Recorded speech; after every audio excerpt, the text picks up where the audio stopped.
دیکھیں پاکستان اور پاکستانیوں نے تو ہمیشہ غزہ میں جب سویلین آبادی کو نشانہ بنایا جاتا ہے تو اس کی مذمت بھی کی ہے, اس کے خلاف آواز بھی بلند کی ہے. یعنی ایک درد تو محسوس ہوتا ہے نا کہ خواتین کا اور بچوں کا جنگ سے کیا تعلق ہوتا ہے. تو پھر جب سویلین آبادی کو نشانہ بنتے ہم دیکھتے ہیں تو پھر افسوس ہوتا ہے. یہ جو قندھار میں ہوا ہے اور جو کابل میں ہوا ہے, کابل میں بھی جو ہے بتایا گیا کہ بریگیڈ ہیڈ کوارٹر کو نشانہ بنایا گیا, اور قندھار میں کور ہیڈ کوارٹر کو نشانہ بنایا گیا, اور جو بدری 313 جو اسپیشل سیکیورٹی یونٹ ہے جو شیخ ہیبت اللہ اخندزادہ کی حفاظت پہ مامور ہے, اس کے ہیڈ کوارٹر کو نشانہ بنایا گیا. اور یہ کیوں کہ بتایا جاتا ہے کہ اگر اسلحے کا ڈپو نشانہ بنتا ہے, اگر تیل کا ذخیرہ نشانہ بنتا ہے, اگر کوئی ہیڈ کوارٹر نشانہ بنتا ہے تو اس لیے کہ وہاں سے فیسیلیٹیٹ کیا جاتا ہے پاکستانی ملیٹنٹ گروپس کو, وہاں سے اسلحہ فراہم کیا جاتا ہے, وہاں سے فیول فراہم کیا جاتا ہے, وہاں سے سپورٹ دی جاتی ہے, اور پھر وہ ٹھکانے جہاں پہ ان کے ٹریننگ کے مراکز ہیں, ان کی رہائش گاہیں ہیں, جہاں پہ ان کی چھپنے کی جگہ ہیں وہ. اب آتے ہیں اس کابل کا جو آخری حملہ ہوا ہے رات کو. یہاں پہ پہلی اطلاع آتی ہے کہ جناب دھماکوں کی آوازیں سنی لوگوں نے, اور پھر ننگرہار میں بھی. اب ننگرہار پہ فوکس نہیں ہے, ننگرہار میں کیا نقصان ہوا ہے وہ کوئی نہیں بتا رہا. اگر فضائی کارروائی ہوئی ہے اور اگر یہ اطلاع آئی تھی کہ کابل اور ننگرہار دونوں میں فضائی کارروائی ہوئی ہے, تو پھر ننگرہار میں پاکستانی اگر جہاز وہاں پہ گئے ہیں, انہوں نے بم گرائے ہیں, تو کیا خالی میدان میں گرائے ہیں, کسی ٹھکانے کو نشانہ بنایا ہے, ان کے بقول کسی اسپتال کو نشانہ بنایا ہے, تو وہاں کیوں فوکس نہیں ہے, اس حوالے سے بتایا کیوں نہیں جا رہا, یا کوئی دعویٰ کیوں نہیں سامنے آ رہا, اور سارا دعویٰ کابل کے حوالے سے کیوں ہے, اور میڈیا میں سارا فوکس کابل کے اوپر کیوں ہے.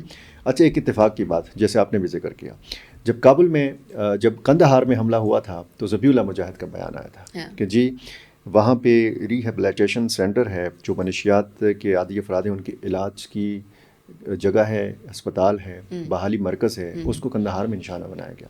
یہ والا جب حملہ ہوتا ہے تو فوری طور پر یہی خبر سامنے آتی ہے. تو میں جب پہلی دفعہ میں نے کابل کے حوالے سے یہ سنا تو میرے لیے تو یہ ظاہر ہے کہ یہ چونکا دینے والی چیز تھی نا, کہ یعنی یہ اتفاق ہے کہ قندھار میں بھی منشیات کی بحالی کا مرکز نشانہ بنتا ہے, اور کابل میں بھی منشیات کی بحالی کا مرکز جو ہے وہ منشیات سے بحالی کا وہ نشانہ بنتا ہے.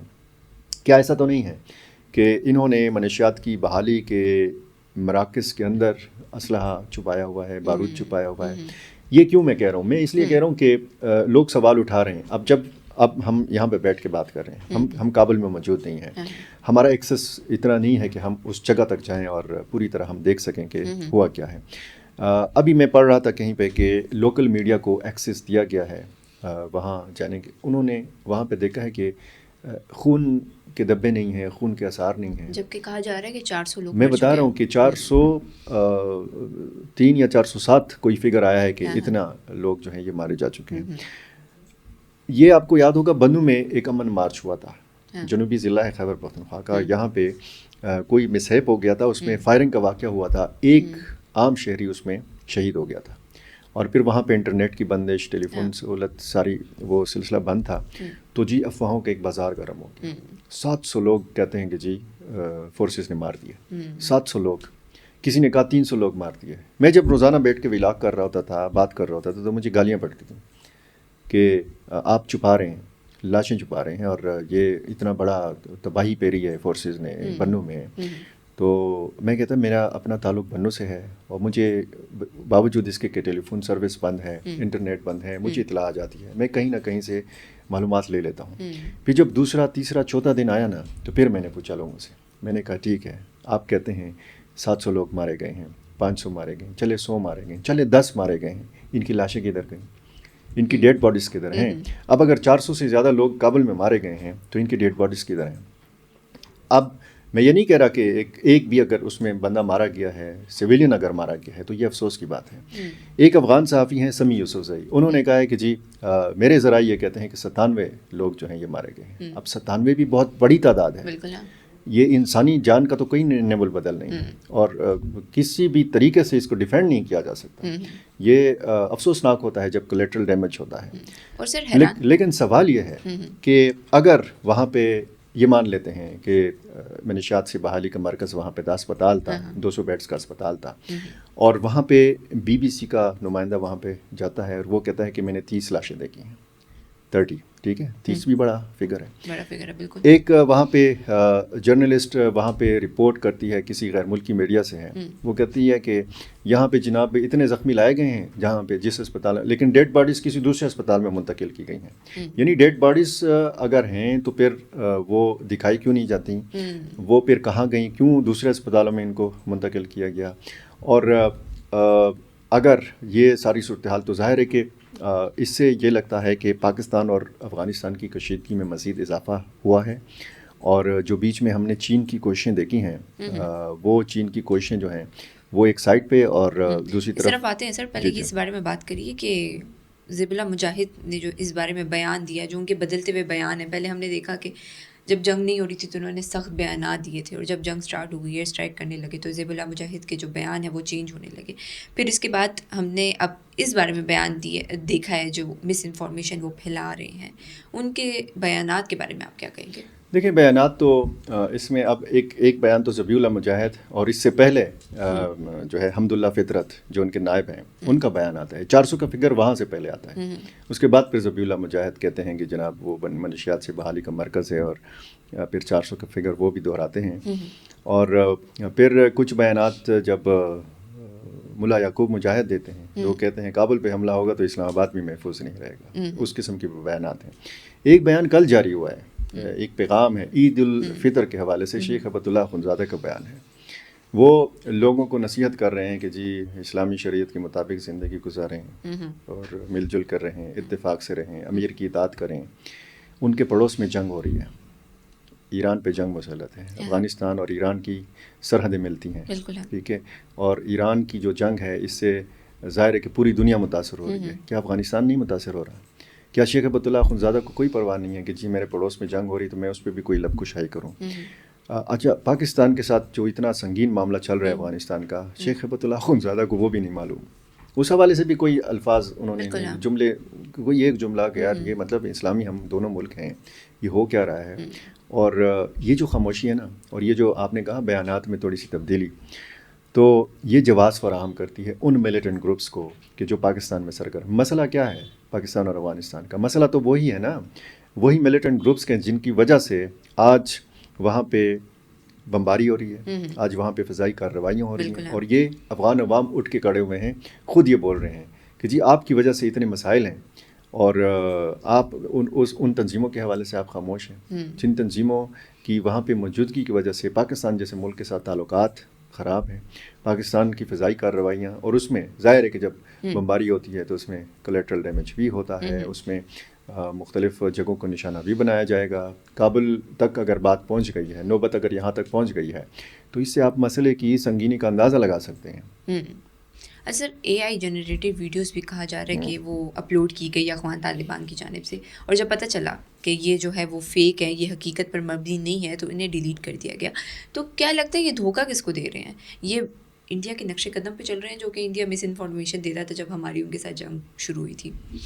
دیکھیں، ایک تو وہاں پہ ایک سزا کا بھی اعلان کر دیا گیا ہے. کوئی تصویر وہاں پہ جو بھی اس طرح کا حملہ ہوگا وہاں سے کوئی تصویر نہیں بنائے گا، کوئی ویڈیو نہیں بنائے گا. افغانستان میں سزا جی. اور وہاں پہ میڈیا فوری طور پر نہیں جائے گا، میڈیا کو ایکسیس اگر نہیں ملے گی تو پھر ظاہر ہے کہ اسی قسم کی رپورٹنگ سامنے آئے گی. اچھا، وہ جو کابل کا جو کل کا حملہ ہے اس میں آپ وہ شعلے دیکھیں، وہ آگ کی نوعیت دیکھیں. وہ بتایا جا رہا ہے کہ جب بمباری ہوتی ہے تو وہ شعلے جو ہیں نا وہ فوری طور پہ بجھ بھی جاتے ہیں. وہ جہاں تک وہ آگ لگ جاتی ہے تو وہ جل کر وہ بلڈنگ یا جو بھی چیز ہے وہ جل کر راکھ ہو جاتی ہے. لیکن اس کے شعلے اور اس کے بعد پھر دھماکے یہ بتاتے ہیں کہ یہاں پہ کوئی گولہ بارود تھا، یہاں پہ بارودی مواد تھا، تو وہ بعد میں پٹا ہے، اور اس وجہ سے دھماکوں کی جو تعداد ہے وہ پھر زیادہ ہوئی. انڈین میڈیا نے جس طریقے سے کیا مئی میں، انہوں نے لاہور کا بندرگاہ بھی اڑا دیا تھا. لاہور میں کون سا بندرگاہ ہے، کون سا سمندر ہے لاہور میں؟ انہوں نے تو پشاور کو بھی تباہ کر دیا تھا. اور یہ جو صورتحال ہے اس میں ہم دیکھ رہے ہیں کہ جس طریقے سے وہ کہتے ہیں کہ جی ہم نے یہ حملہ کر دیا جناب، ہم نے وانا میں حملہ کر دیا، ہم نے راولپنڈی اسلام آباد میں حملہ کر دیا. اب یہ جو جس طریقے سے یہ کہتے ہیں نا کہ کابل میں ہوگا تو پھر اسلام آباد میں محفوظ نہیں رہے گا، ایک ہی طریقہ ہے، اور وہی پاکستانی تنظیمیں ہیں، پراکسیز ہیں، انہی کا استعمال ہے، خود کش حملہ آور ہیں. اور وہ ڈرونز جو جن کے بارے میں بتایا جاتا ہے کہ جناب یہ اسرائیل اور بھارت نے مل کے ان کو یہ ٹیکنالوجی دی ہے. اور کل کی یہ جو فضائی کارروائی ہوئی تھی تو اس میں یہ بھی بتایا گیا تھا کہ ایسی ورکشاپ کو بھی نشانہ بنایا گیا ہے کہ جہاں پہ لوکلی جو بنائے گئے انجنز ہیں یہ فٹ ہوتے تھے ان ڈرونز کے اندر، اور مختلف پرزے ملا کے یا مرمت کر کے اس کو اس قابل بنایا جاتا تھا کہ یہ افغانستان سے اڑیں اور پھر خیبر پختونخوا کو پار کر لیں اور پھر دوسری طرف راولپنڈی اسلام آباد تک پہنچ سکیں. آپ نے ابھی اسی ڈرونز کے بارے میں بات کی ہے تو اسی بارے میں سوال کر لیتی ہوں کہ یہ ڈرونز کا بھی ایک ذکر آ رہا ہے اور کافی جو ہے وہ نیوز اس بارے میں پھیل رہی ہے. کیا لگتا ہے کہ یہ ڈرونز اسرائیل اور انڈیا نے ہی افغانستان کو دیے ہیں، اور اگر اسرائیل نے دیے ہیں تو ایران کو افغانستان سے کتنا خطرہ ہے؟ دیکھیں ایران کے حوالے سے اگر بات کی جائے نا تو پھر یہ تشکر پاکستان کے نعرے کیوں بلند ہو رہے ہیں؟ کیونکہ ایک دیکھیں، ایک تو مختلف عرب ممالک میں امریکہ کے اڈے موجود ہیں. بالکل موجود ہیں نا. پاکستان میں کوئی اڈا نہیں ہے. پاکستان ایران کا سرحدی یعنی پڑوسی ملک ہے، سرحد ہماری ایک ہم شیئر کرتے ہیں. یہاں پہ پاکستان نے کوئی اڈا نہیں دیا. پاکستان کی سرزمین کوئی ایران کے خلاف استعمال نہیں ہوئی. ہمارے امریکہ کے ساتھ جس نوعیت کے تعلقات ہیں، کیا ہم سے نہیں کہا گیا ہوگا کہ ہمارے اوپر پریشر نہیں ہوگا؟ بالکل ہوگا. تو یہ جو اتنا پیسہ ہفتہ وار بنیادوں پہ ڈالرز کی شکل میں افغانستان آتا ہے، اور پھر آپ افغانستان کے طالبان کی قربت انڈیا کے ساتھ دیکھتے ہیں، اور پھر جب آپ یہ دیکھتے ہیں اور یہ خبر پڑھتے ہیں کہ ایران کے اندر سے موساد کا نیٹ ورک پکڑا گیا ہے، جاسوسی نیٹ ورک پکڑا گیا ہے، اس میں بھارتی شہری بھی ہیں.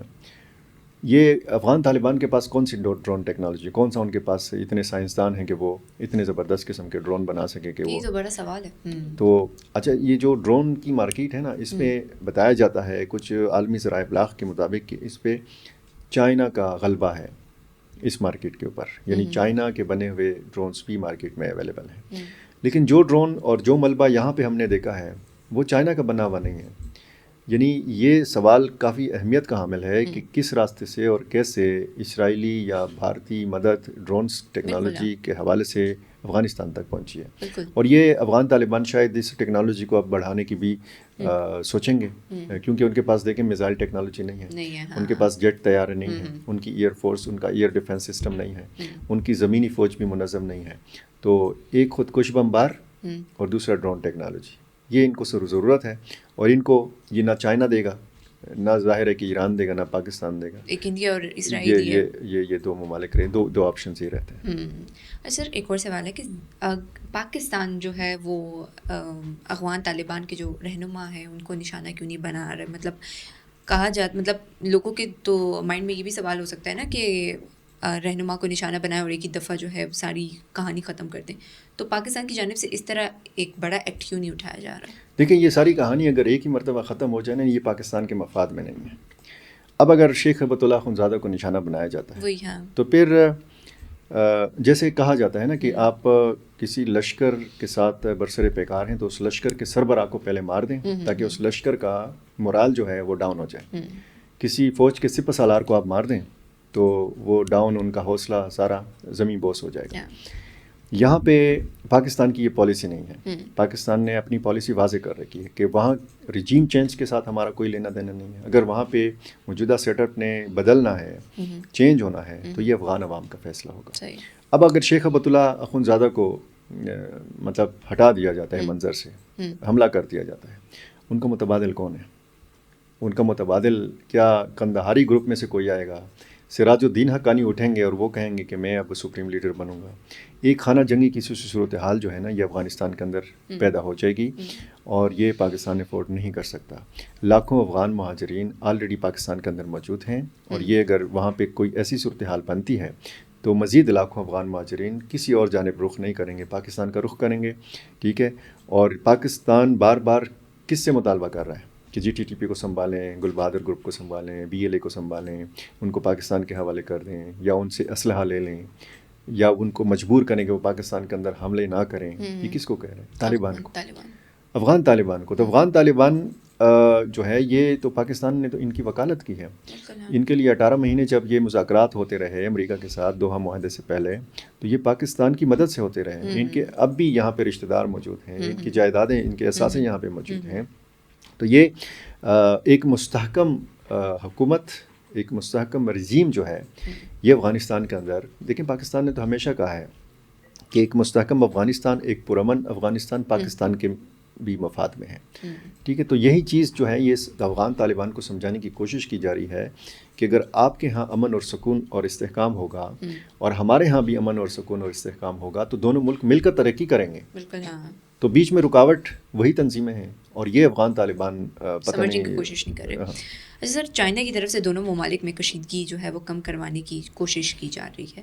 کیا لگتا ہے کہ یہ کوشش جو ہے اپنے مقصد تک پہنچے گی؟ جب ایران نہیں کامیاب ہو سکا اور ممالک کامیاب نہیں ہو سکے, تو کیا لگتا ہے کہ چائنا اس میں بڑا رول پلے کر سکتا ہے؟ دیکھیں مختلف ممالک نے جو پہلے کردار ادا کیا ان کے بھی کسی نہ کسی حوالے سے تحفظات تھے.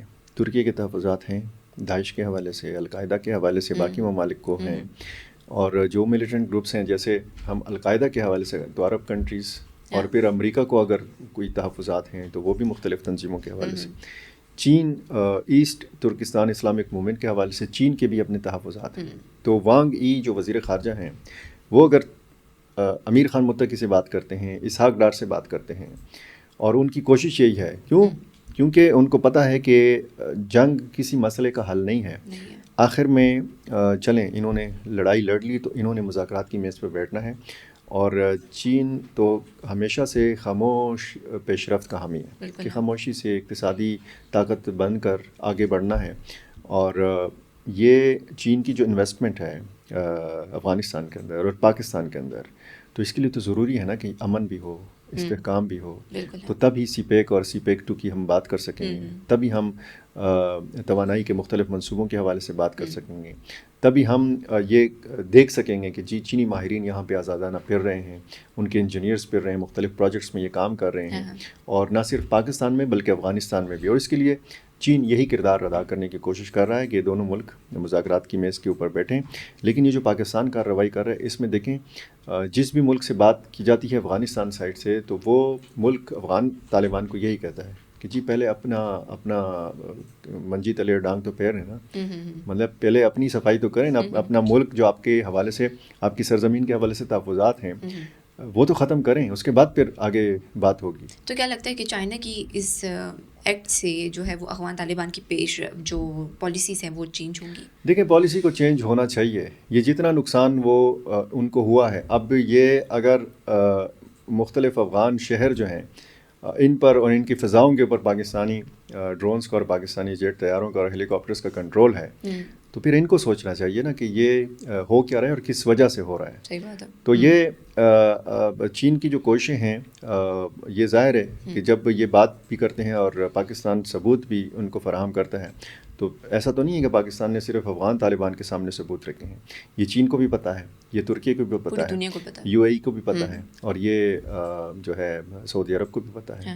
تو یہ ساری صورتحال ہے. اب افغان طالبان نے یہ فیصلہ کرنا ہے کہ انہوں نے جو ان کے پاس آپشنز ہیں انہوں نے چننا کیا ہے, انہوں نے کس کا انتخاب کرنا ہے. پاکستان جیسے محسن پڑوسی اسلامی ملک کا انتخاب انہوں نے کرنا ہے, یا انہوں نے انتخاب کرنا ہے ان ملیٹنٹ گروپس کا کہ جن کی وجہ سے یہ آج اتنا بڑا مسئلہ کھڑا ہوا ہے. بالکل, بہت شکریہ سر آپ کی قیمتی وقت. یہیں پہ ہماری پوڈ کاسٹ کا اختتام ہوتا ہے. اپنی رائے کا کامنٹ سیکشن میں اظہار ضرور کیجیے. ملتے ہیں اگلی پوڈ کاسٹ میں نئے مہمان کے ساتھ, نئے سوالات کے ساتھ. تب تک کے لیے اللہ حافظ.